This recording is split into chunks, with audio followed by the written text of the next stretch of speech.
Alam mo ba na mag-asawa ang may-ari ng dalawang iconic toys na to? Ang Barbie at Hot Wheels. This is Ruth and Elliot. Nagkakilala sila, bata pa lang sila. Literal na buy and sell, literal na garage business sila. Tapos yung asawang babae si Ruth, nagdo-door to door ng mga paninda nila. Walang glamour, walang viral, pure hustle. Then one day, may napansin si Ruth sa anak niya.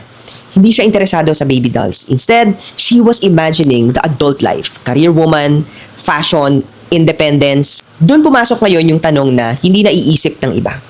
What if dolls didn't stay babies? What if they could grow up? Nung shinare niya yung idea, pinagtawanan siya. Sabi ng mga tao, walang bibili dyan. Hindi yan papatok. Pero, ito yung difference ng isang visionary sa majority. She listened to the users. And that's how Barbie was born. Years later, si Elliot naman, napansin niya naman yung anak niyang lalaki. Mahilig to sa toy cars. Pero may isang problema ang mga toy cars noon. Mabagal. And instead of accepting it, he asked a better question. What if we make it faster? At doon ipinanganak ang Hot Wheels. Hindi sila galing sa trend, hindi sila galing sa malaking market research, galing lang sila sa observation sa mga anak nila. From a small garage, they built one of the biggest toy companies in the world. Mattel. Imagine that, from door-to-door selling to billions of toys sold worldwide. And here's the powerful part. Yung pangalan ng toys nila, galing yan sa pangalan ng mga anak nila. Si Barbara for Barbie at si Kenneth inspired by Ken. What started as something personal became something global. Pero tulad ng lahat ng success stories, hindi siya straight line.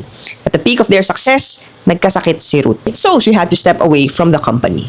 Pwede na siya sanang tumigil, pwede na siyang magpahinga, but she didn't. She started again. Nag-build siya ng bagong kumpanya, focused on helping women, especially cancer survivors. So basically, this is not just a story of toys.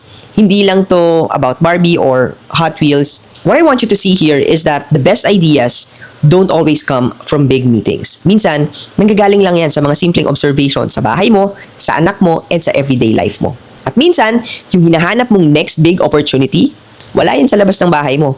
Nasa harap mo na yan. Hindi mo lang napapansin. The greatest businesses don't always start big. Minsan, nagsisimula lang sila sa garahe at sa isang taong may negosyanteng puso. Marunong makinig, marunong mag-observe, at marunong maniwala.